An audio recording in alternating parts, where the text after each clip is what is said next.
Hey, hi everyone. My name is Sean Wan, and welcome to my Bio 110 Ambassador Program video, Why Soap Kills Viruses, which is a chemistry story.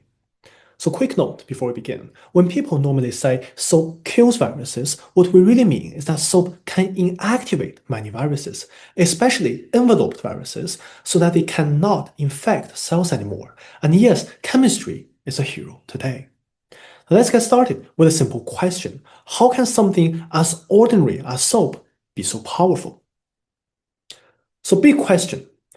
Let's look at the slide. On the left, it's just normal hand washing, and on the right, it's a virus image. And the big question here is, why does soap work so well against viruses? Because if viruses are so tiny and complicated, why are we fighting them with bubbles? Today, I'll be explaining this in a way that connects Bio 110 to chemistry, step by step, like a story. So here's my roadmap. This video is built from 4 core pieces of what we learned back in Bio 110. Lecture 3, Water Chemistry. Lecture 4, Lipids and Phospholipids. Lecture 24, Viruses. And also Lab 4, Lactase and Enzymes. And then I will go beyond the class by connecting these ideas into one practical question: why soap works and what you should do before and after touching viruses to reduce your infection risk. Step 1. Why water is special. On this slide, you'll see water molecules with partial charges. Oxygen is slightly negative and the hydrogens are slightly positive. That uneven charge distribution is called polarity. Now, in Bio 110, we learned that polar covalent bonds in water allow water molecules to form hydrogen bonds with each other. And hydrogen bonds are like tiny attractions that make water act like a community. Water molecules constantly connect, break, and reconnect. So why does this matter for soap and viruses? Well, because water is extremely good at interacting with polar or charged things, but it behaves very differently around oily and nonpolar things. So water is basically, I love anything with charges, but I don't vibe with oil. Now, step 2, why oil and water don't mix. On the left, you'll see oil and water separating. On the right, you'll see the key idea, hydrophilic versus hydrophobic, and the structure called a mesial. In lecture 3, recall that we learned hydrophilic substances have an affinity for water, so therefore they dissolve well. Now, hydrophobic substances do not. Oil is hydrophobic largely because it has relatively nonpolar bonds. Here's a simple intuition. Water wants to keep its hydrogen bond network happy.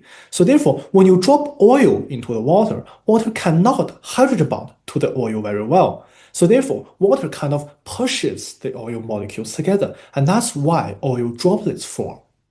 Now, this is where soap becomes a genius. Now, soap molecules are amphiphilic. They have 2 personalities. One end is hydrophilic, which is water-loving. The other end is hydrophobic, which is oil-loving.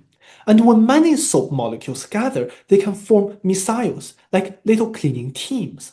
Hydrophobic tails inside, grabbing oily stuff, and the hydrophilic heads face outwards, staying friends with water. So if water hates oil, soap is hence the translator.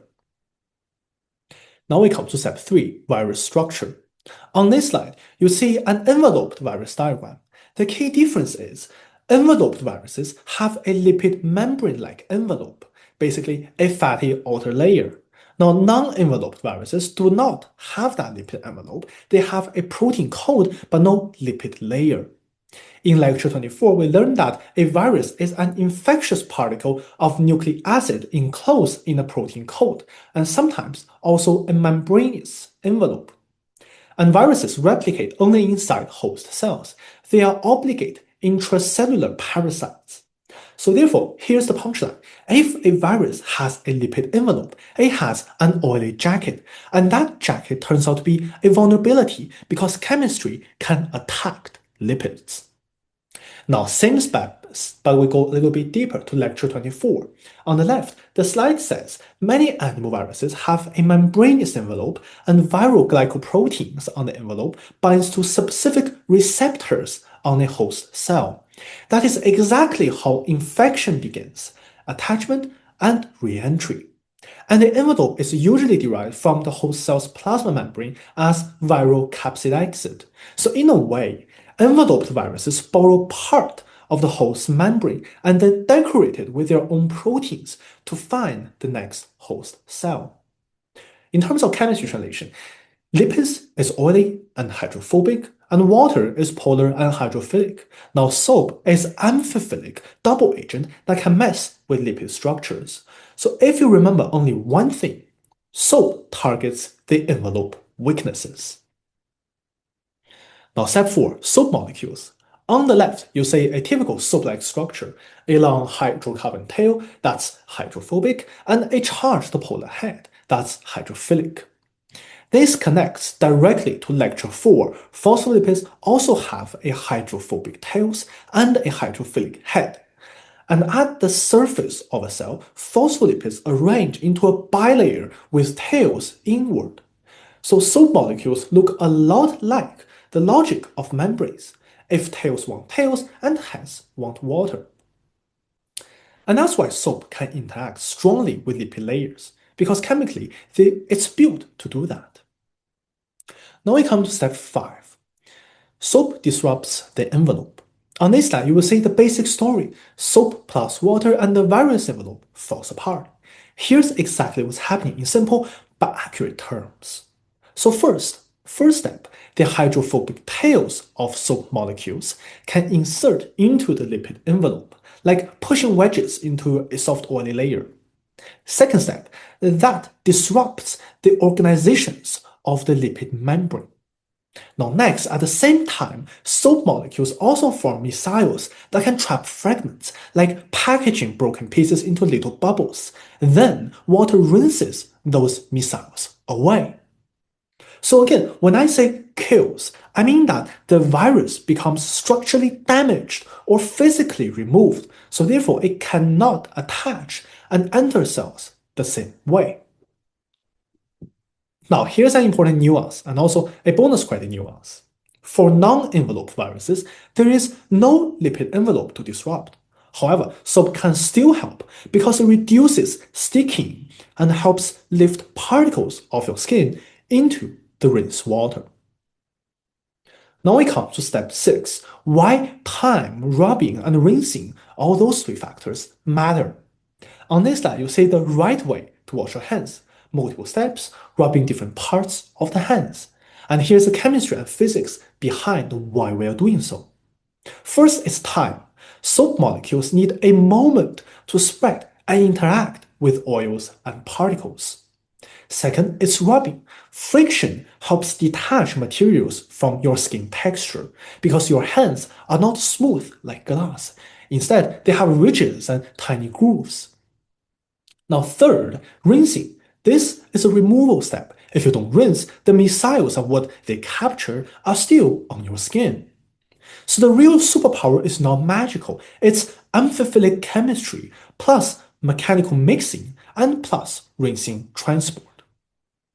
Now we get to the part that Professor Li really wanted, how to escape viruses and minimize infection risk before and after contacting those viruses.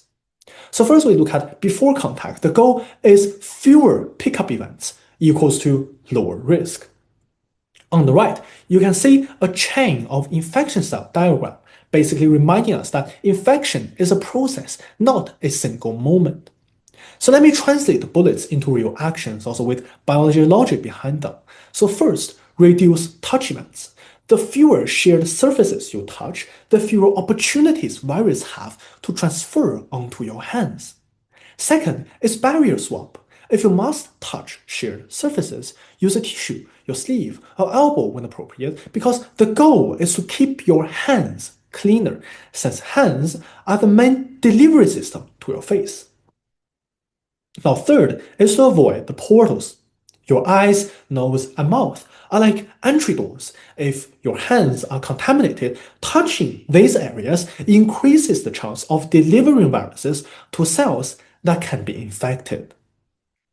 And the fourth step is hotspot awareness. Phones, keys, and keyboards are high-frequency surfaces. Even if you wash your hands, touching a contaminated phone can instantaneously reset those contamination immediately. So before contact, your core strategy is basically break the chain early. Now after contact, the goal is don't deliver plus remove. And the slide gives a clear 4-step plan. Redirect, remove, backup, and reset. So step 1, redirect. If you think your hands touch something contaminated, your first move is do not touch your eyes, nose, or mouth. That is how you stop hand-to-face delivery. Step 2, remove. Wash with soap and water because it physically removes particles and for enveloped viruses can disrupt the lipid envelope. Step 3, backup. If you don't have a sink immediately, alcohol-based sanitizer is helpful backup.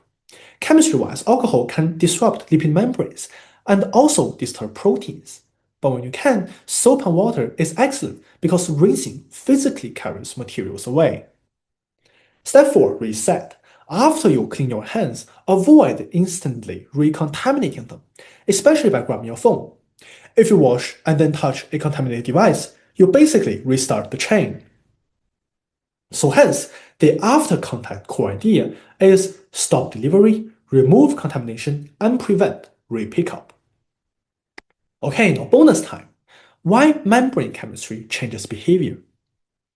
This slide shows saturated and unsaturated fatty acids, straight chains versus kinked chains, and also shows closure in membranes. In lecture 4, we learned that cis double bonds cause bending.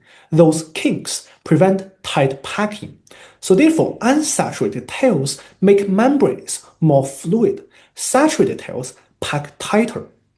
And closure acts as a membrane tuner.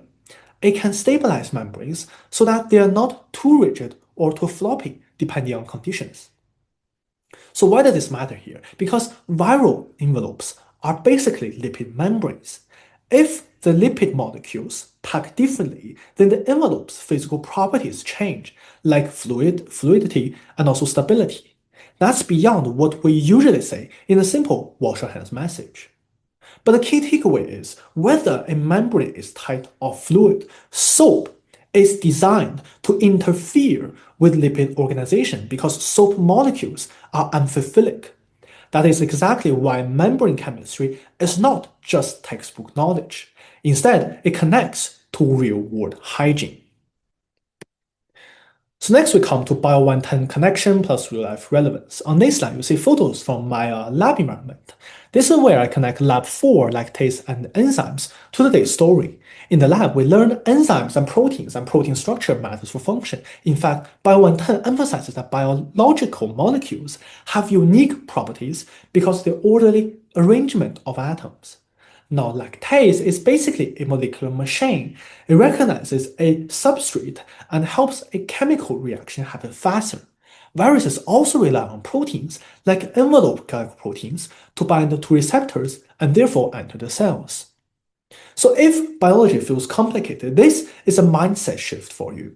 In biology, we're often just watching chemistry happen in real time. Protein binding, membranes assembling, and molecules interacting. And honestly, that is exactly why I love the intersection of biology and chemistry, because suddenly washing hands becomes a molecular story. So hence, here is the take-home message. Biology is chemistry in action. Water polarity plus lipid membranes plus viral structure equals to why soap works. And quick recap, if you remember the whole story, water is polar and forms hydrogen bonds, lipids are hydrophobic and form membranes, many viruses have envelopes made of lipid membranes and use envelope proteins to bind cells. Soap is amphiphilic, so it disrupts lipid organization and help remove particles during rinsing. And that's why soap, simple, cheap, everywhere, can be so helpful.